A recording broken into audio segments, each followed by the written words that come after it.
11 Avalon. Customer complaint. The seat makes a weird noise when moving. I tested it out.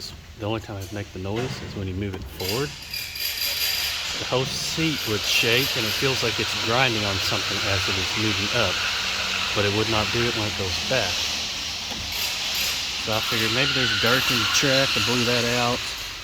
Both of the tracks, nothing changed.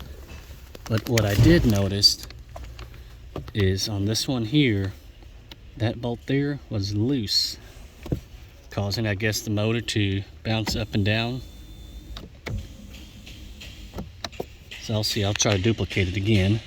So I couldn't duplicate it, try to loosen that bolt back again. I couldn't get it to do the same thing that I was doing earlier. But like I said, I took some air, sprayed the tracks. That didn't make any difference, but what I noticed, that rusty plate, I could see it move back and forth when you change.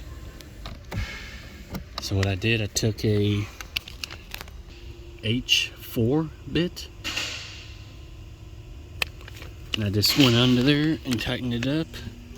I tested it and that runs smoothly. Before, the whole seat would shake and like I said, it sounded like it was crunching on something. So if you have an Avalon, it's got the similar problem, check for that. Check for that bolt there and any of the other bolts that is for the motors, because you'll have one there, you'll have one, I believe, in the back, you have one here. So right where the tip of my fingers, check that bolt there. You can also check that, make sure they're both tight.